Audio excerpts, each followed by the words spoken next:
Hey, good morning again. What a great Sunday, yes? Yes, amen. Let's celebrate together. We are going to light our chalice. I will say the words, and John Hickey will light the flame for us. And you, of course, are going to say these words with me. You know them by heart, right? Even the newcomers know them by heart today, right? Here we go. This light burns also in our hearts, and it lights the way toward harmony, justice, and hope for all.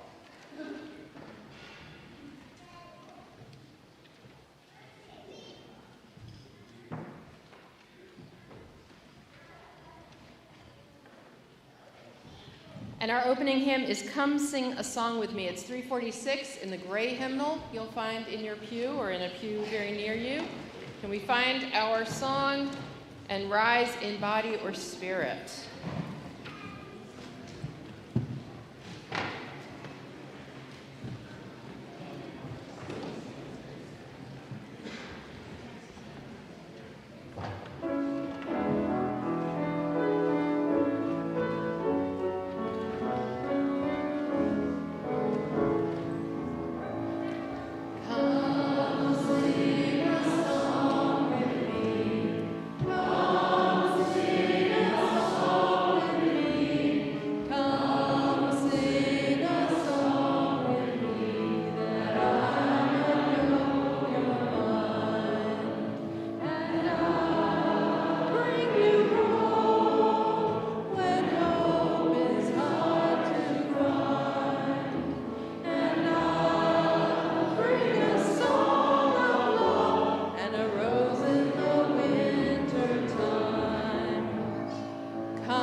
Can we join in the words for our covenant, our church commitment to each other as congregants? It's in your order of service.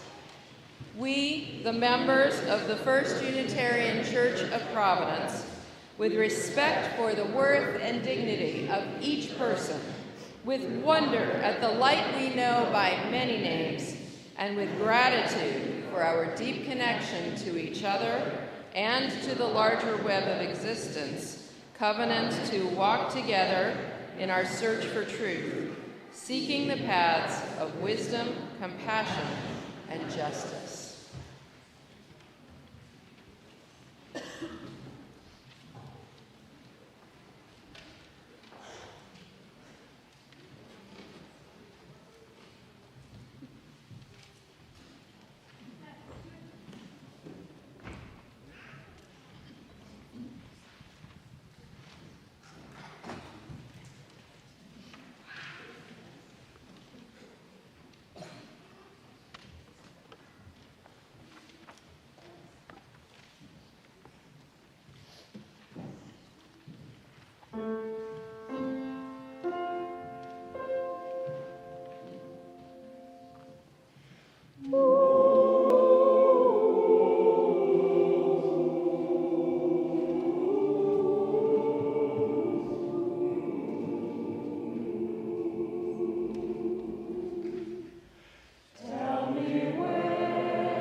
Now we will share the joys and the sorrows that gather us in beloved community. From Ellen Laprosina, a candle of joy for my daughter Sarah's 28th birthday this week. From Reverend Liz and Tim McClay, good thoughts and prayers, please, for Tim's parents, Don and Nancy McClay, who in their 90s are struggling with their first bout of COVID. From Louise Sloan, a candle of sorrow at the loss of my mother Isabel, who died Friday of an aggressive cancer 3 weeks shy of her 92nd birthday. And a candle of joy at the end of her suffering and for her great sense of humor. The day before, someone asked how she was. Great, she answered with a big, enthusiastic smile. From Amy Grant, a candle of joyful remembrance for Annette Kasparis, who died 1 year ago today, and a candle of peace for her husband John, who passed away 1 week ago after a brief illness. May they both rest in peace together forever. Celebrating the birth of Isaac Keller, whose parents are Kaylee and Josh, and whose grandparents are Kathy and Steve Alquist, and Julie Myers and David Keller. Celebrating my grandson's first days of college. Remember those? Sending care and support to his family, navigating this life event and his leaving home. From Janet B., great sorrow for my son Jonathan, who was just diagnosed with an aggressive lymphoma. He was praised in this church from Sally Ann to the youth group and, raised in this church from Sally Ann in the youth group and bridged here and is still a staunch UU. A candle of regeneration for all of us, our projects, our hearts, our communities, old and newly established, and our hope for futures free from pain and full of loving compassion. What a great prayer. From a candle of hope for my cancer journey, which has just begun, and for everyone else who has ever been affected by this terrible disease. A candle of support and encouragement for those on weight loss journeys right now. May your success continue. A candle of sorrow for the passing of our friend David Bridgehouse. He will be missed. From Andy and Ann, a candle of hope for my father, Jim, who is navigating a series of health issues after beating cancer, and for all people suffering from chronic illness. Also, a candle for those joys and sorrows that remain unvoiced and in our hearts.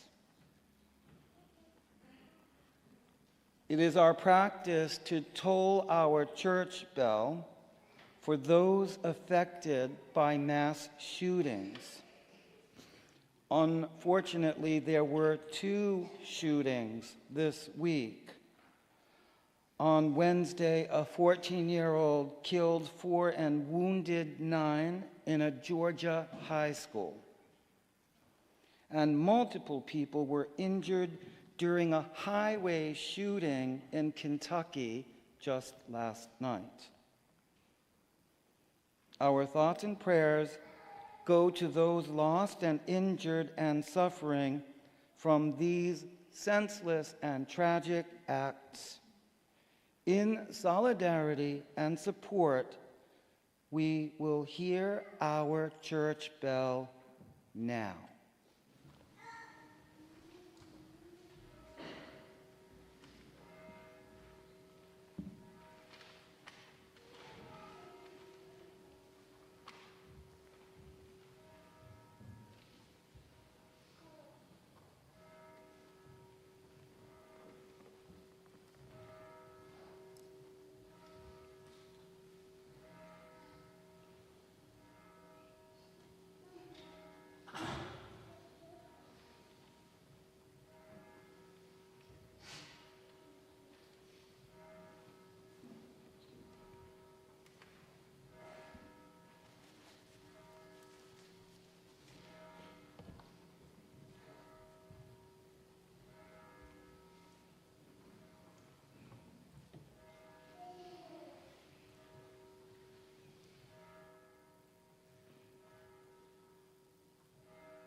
Amen.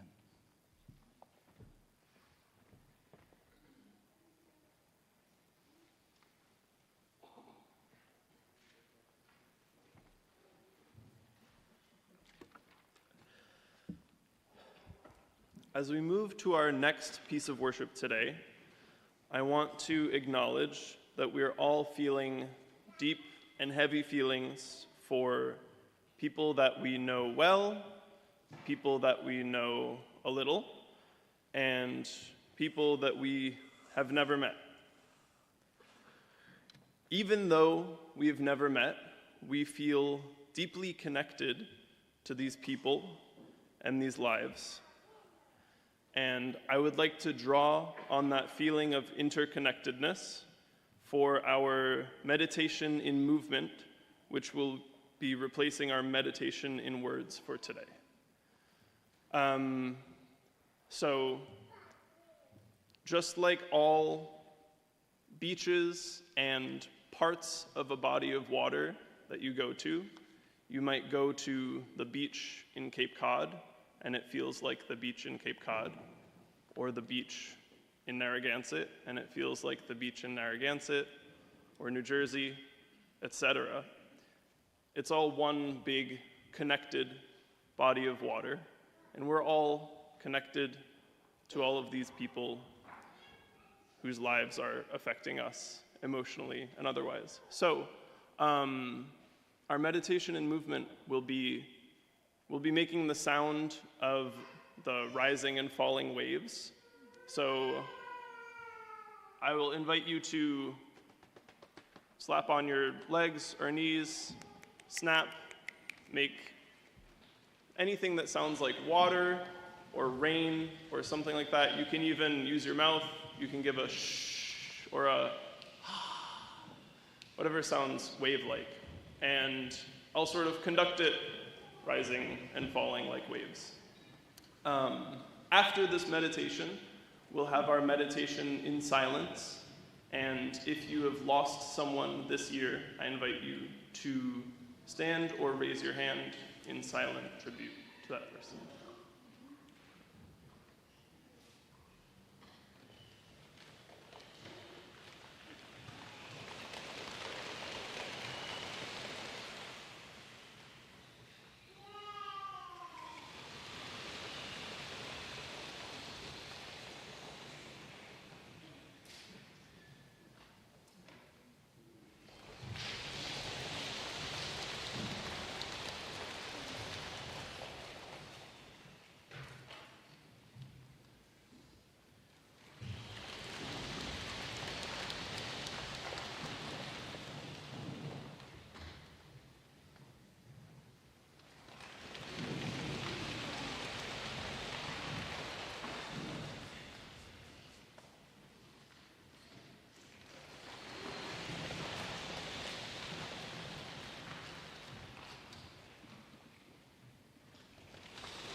Thank you, Asa.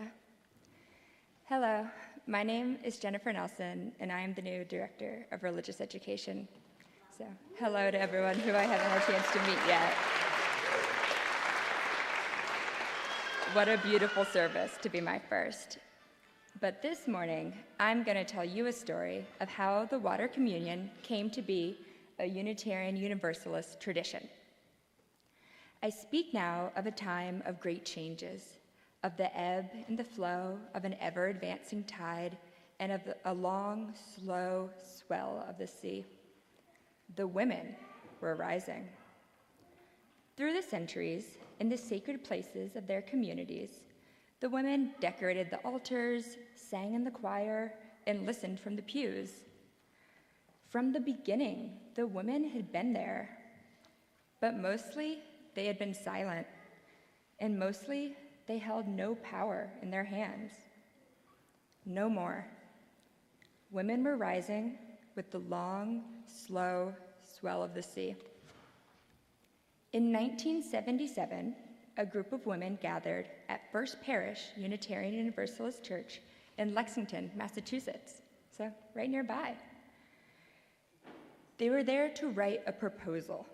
They knew that just as the sea is constantly reshaping the coastline, our living tradition is continually evolving.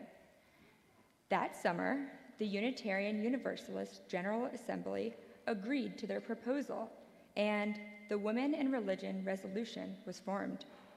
Our bylaws, songs, and principles were all revised so that the words he and man became people. The words weren't the only things to change. People's ideas were changing too. The women were rising and the tide was flowing over the land. In 1980, a special service was held, a convocation on feminist theology, and people came from all over to attend. To honor their journeys, two women, Lucille Longview and Carolyn McDade, who actually wrote the song we sang earlier, Come Sing a Song With Me, created a ceremony of water sharing for them all. For the women were rising, and water had carried them there. In a circle of hundreds, they gathered, and the women came forth with their water, and they mingled the waters in a great earthen bowl. Then, as each had given to the waters, each took from the water. In this taking, they reclaimed the water. They laid claim to their future, just as we do in our congregation when we use the water gathered here today for child dedications. The women were rising, and the waters were rising, and the great changes were sweeping over the land with the long, slow swell of the sea.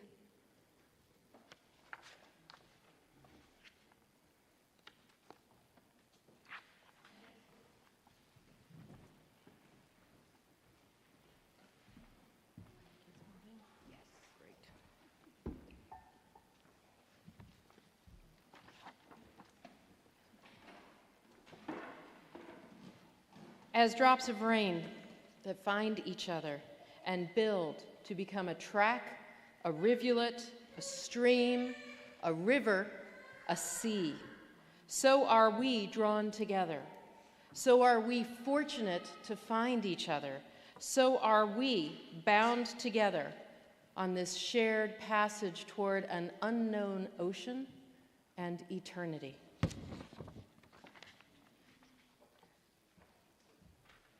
Water from the north, south, east, and west. In you are many journeys joined, many moments memorial, much that has been familiar or strange to us. We receive you and commend you to the purpose of blessing our families, rich with all the care and experience and life you represent. Like water that changes from mist to rain, to river, to ocean, to cloud, and mist again, so do our own lives move in cycles, and so do we part and unite, change and return in the fullness of the earth's seasons and our own human generations to this congregation. Young and old, of many colors and flavors, stories and longings, pain and joy, full of so much that makes us different and so much that makes us the same. We come now, or return and begin again. We join again in congregation and bear water as our witness, symbol not only of places and times and memories, but also always of our own fluid natures, changing forms, and onward journeys.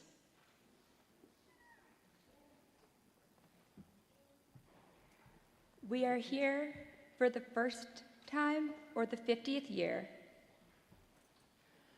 to seek communion with other souls and with God. To find release from our fear, to grow our understanding. To add our energies to the strength of many. So that we may make our world more beautiful and more just. Our aim is never to impose our understanding of God upon others, but to reveal the divine in everyone. Okay.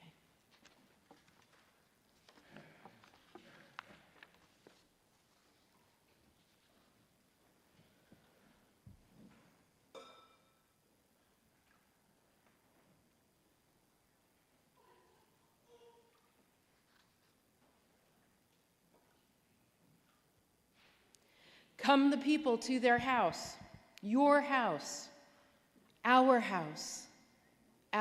home. We have established this meeting house. We have established this meeting house as one of peace, respect, seeking, learning, sharing, faith, and honor. Here we exalt and mourn, renew and rest. Here we exalt and mourn, renew and rest, cherish and pray and act. In this space filled as much with those who were here before us and those who we have lost. In this space filled as much with those who were here before us and those we have lost, as with all of us here now, hallowed by so many souls and so much effort, such love and aspiration and commitment, so many, many drops, such an ocean. It is good to be together.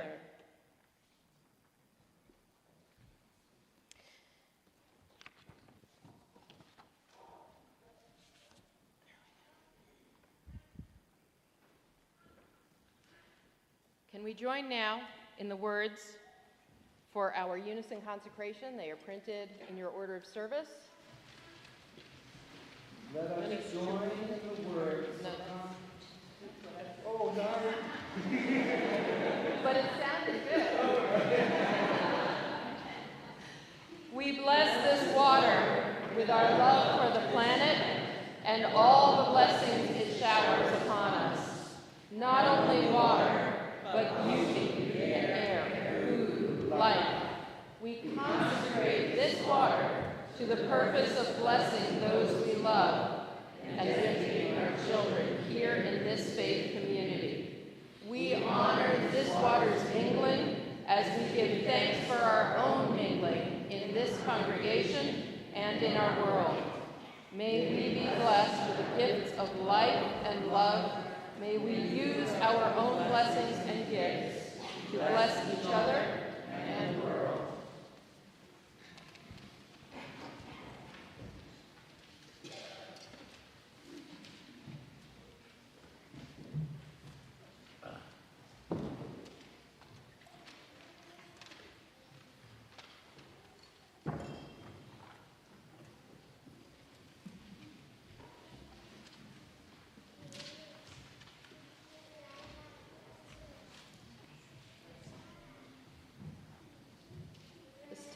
bottle, this tiny, exquisite bottle, is the one in which we keep water every year.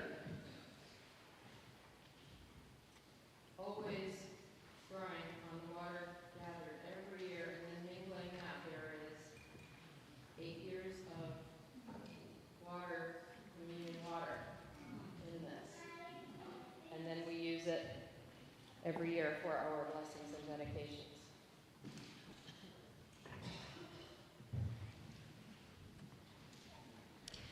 In celebration, can we join? It's funny, it's almost a guilty pleasure here. It's like, can we, I don't know, is it too much to sing Blue Boat Home? Is it too much dessert?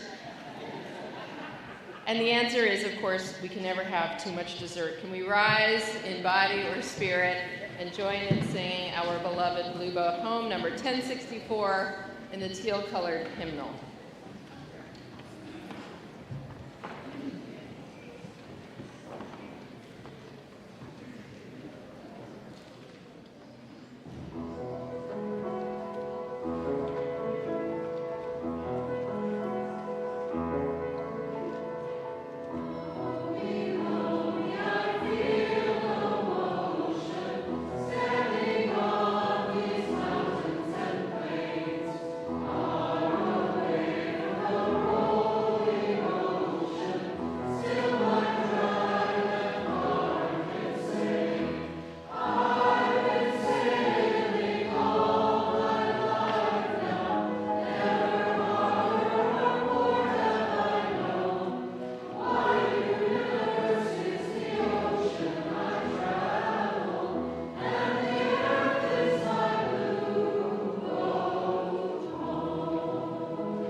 I give thanks to the waves upholding me. There's so much richness in every verse of that song. This is our time to offer thanks in the offering of gratitude for the life and the work of this beloved community. It's your first chance of the church year to practice generosity, not only in the annual gifts that we give for the life and work of this beloved community, but the more incidental, more spontaneous, though not holy, because you know I'm going to talk about it every week, but the more spontaneous giving of the offering, which happens every Sunday here and is our chance to contribute significantly to the life and the work of this beloved community. I hope that it feels as good to every one of us as it does to me to be back here, to look out and see so many people, to feel so much that's brimming at this church as we begin this very rich and exciting church year together, the second of our very galvanizing and cohesive strategic plan that is strengthening the power and character of our congregation in this time when so much that we believe in is on the line. Please give as generously as you can to the life and the work of this beloved community. And thank you so much for all that you give and all that you do and all that you are.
This is our time for invitations, different ways to practice our faith apart from everything that happens here and the regular programming. Before I do that, there is someone's slim black cell phone that was found in this section of the church. So if anybody, come on up, grab it. Oh, it's Dave Spinulli.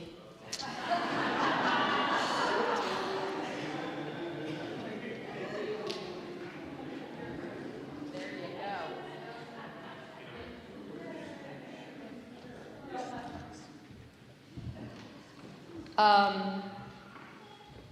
Okay, we have so many exciting things happening. Honestly, the invitations this week, I mean, they were always really good, but so the World Affairs Committee and the legislative team are co-hosting the first parish supper of the year, which will be on September 28th from 5:30 to 8:30, September 28th.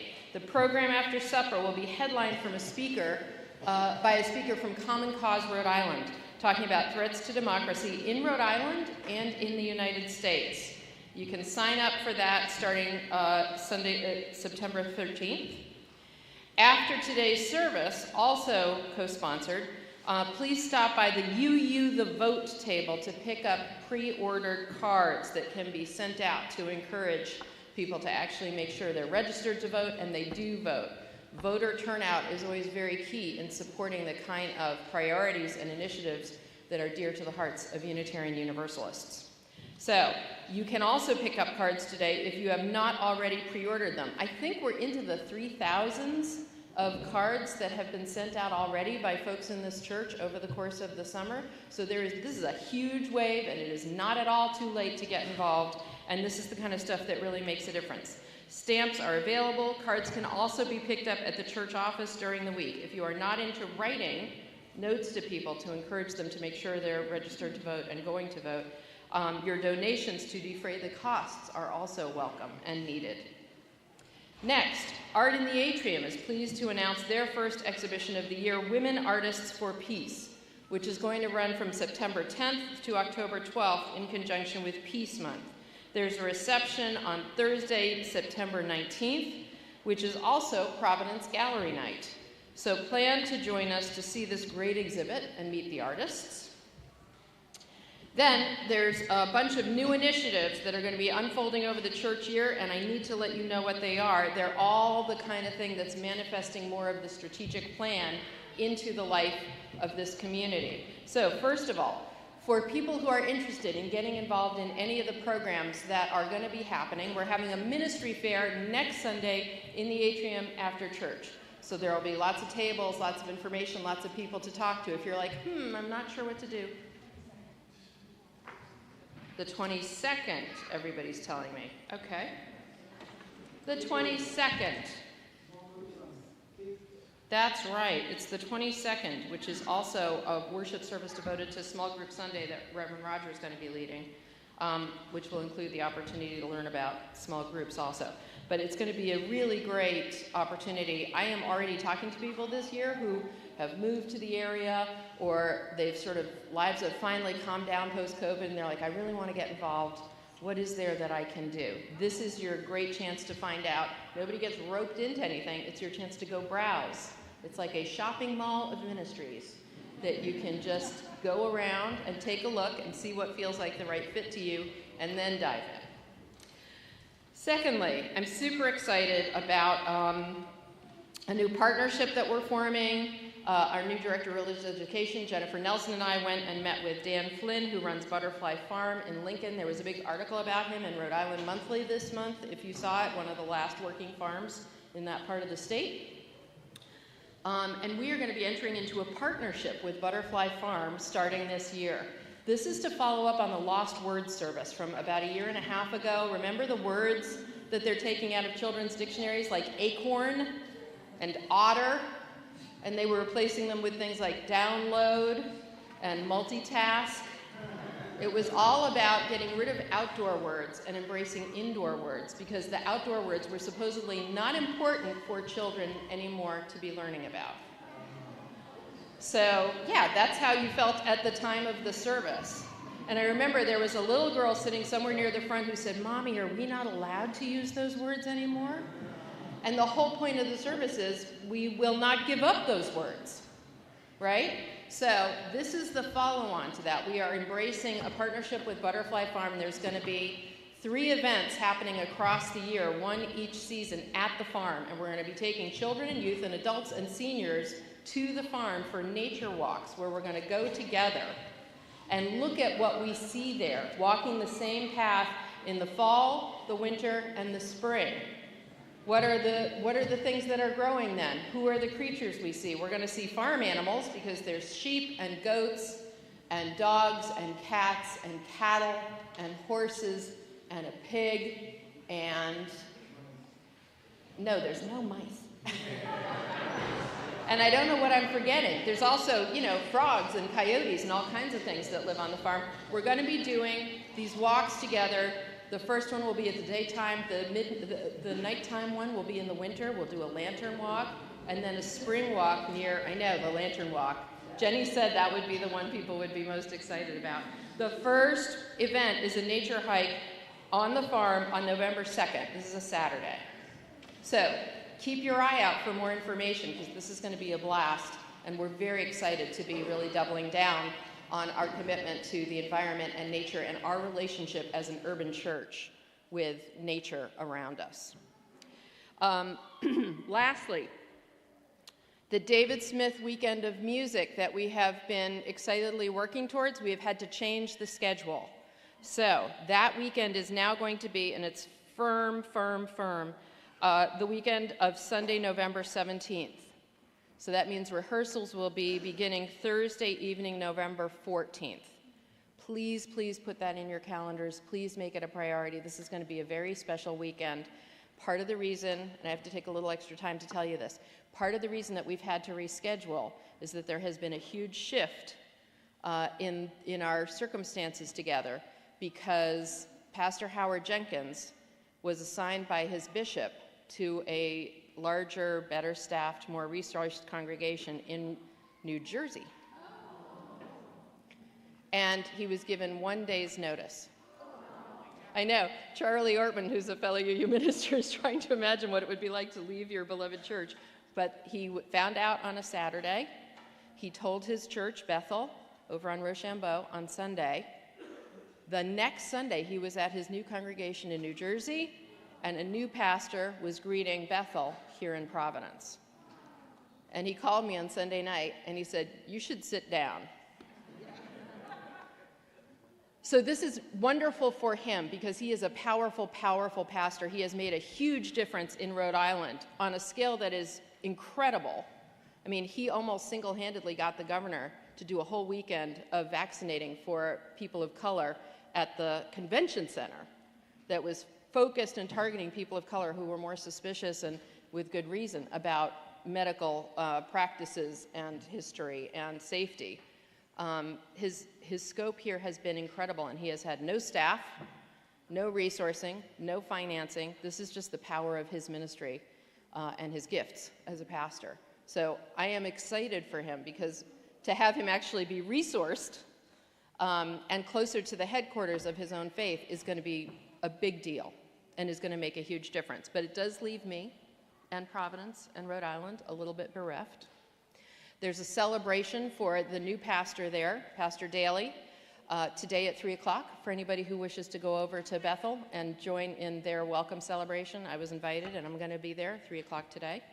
But this is why we had to do all this stuff, because Pastor Howard's new congregation already had an unbreakable commitment for the weekend we were planning to do this, because he had no idea this was coming.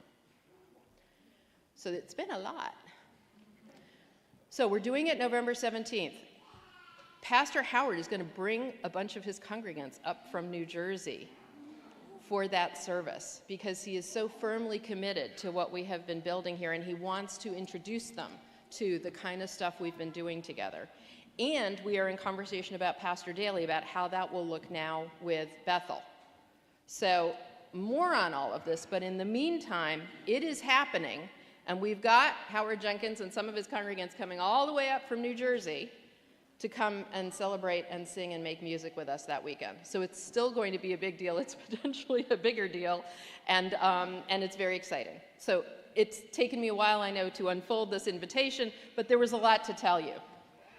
So we're very excited about it. I am most moved by the fact that he is so committed to this, which I think is really telling in this time when relationships are so hard to begin and to sustain and really grow across various differences. And we have really done that. And we're going to keep doing it. So, what weekend is that? Sunday the November 17th. Yes. Our benediction this morning is drawn from the writings of a Unitarian Universalist minister, the Reverend Gregory Pelley. We gather from the ebb and flow of our lives, thirsty for connection and communion and conjunction and direction and jubilation and mortal salvation. Here may we find all that we seek. Here may we be filled, so that from here we may pour ourselves out into the world. Amen. Can we join in the words for our chalice extinguishing? They are printed in the order of service. We carry the flame of peace and love and hope until we meet again.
We are so blessed in this church. I wanted to introduce you to our new songbooks, which was my project and has come to fruition today. So we took the blue pew cards that had 3 songs on them and replaced them with these books that have 12 songs in them.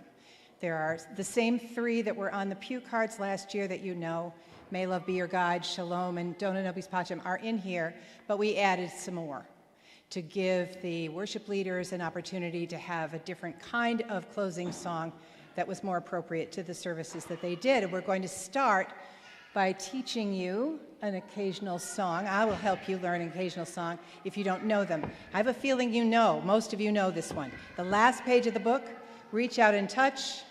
If you know Diana Ross, you might know this song. So please sing out as you are able. We'll sing it several times and you can tell by me when it's over, okay?